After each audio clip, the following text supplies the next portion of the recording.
नमस्कार दोस्तों, मैं डॉक्टर पीयूष रंजन हूँ। मैं सर गंगाराम हॉस्पिटल नई दिल्ली में कंसल्टेंट हूँ गैस्ट्रोएंटरोलॉजिस्ट के रूप में।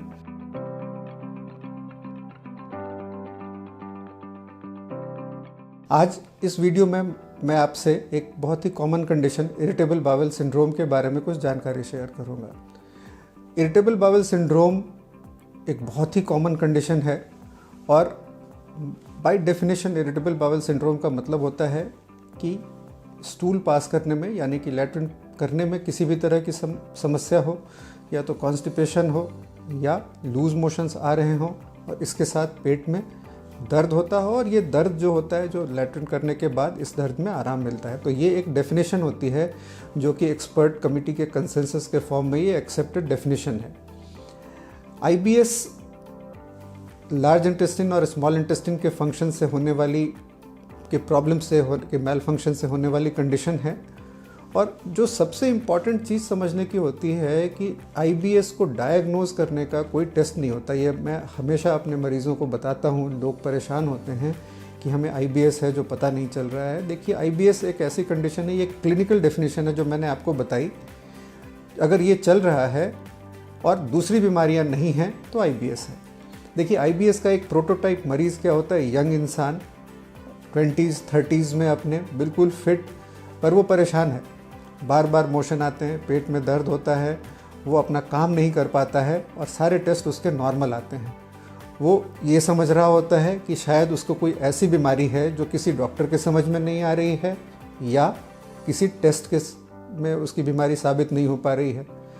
जबकि फैक्ट ये है कि ये एक्सपेक्टेड होता है जब आपके ब्लड के रूटीन टेस्ट नॉर्मल हों, यदि मोशन में कोई ब्लड ना आ रहा हो, फीवर ना हो रहा हो, वेट ना कम हो रहा हो, तो किसी भी बीमारी के होने की संभावना काफ़ी कम हो जाती है। बीमारियों का इशारा काफ़ी हद तक आपके सिम्टम्स में, क्लिनिकल एग्जामिनेशन में छुपा होता है।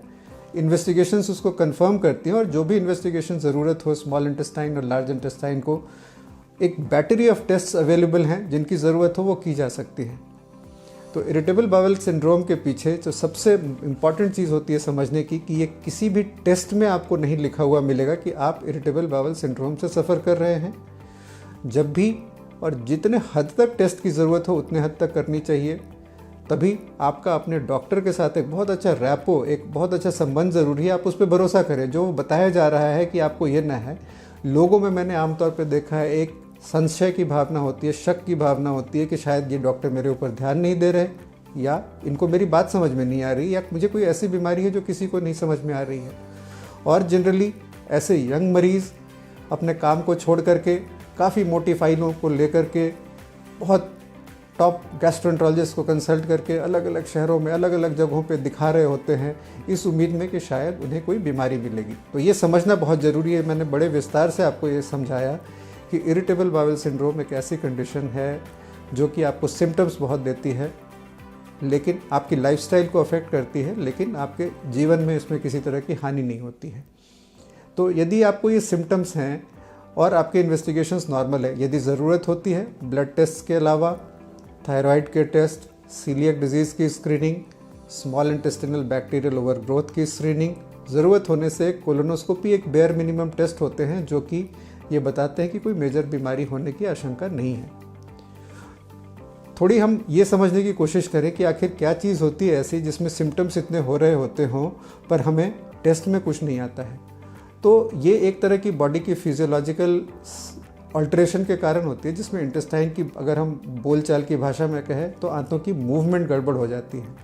ये आंतों की मूवमेंट हमारे साइकोलॉजिकल थॉट्स यानी कि विचारों के अधीन होती है और हमारे खाने पीने से जुड़ी होती है, हमारे लाइफस्टाइल और रूटीन से जुड़ी होती है।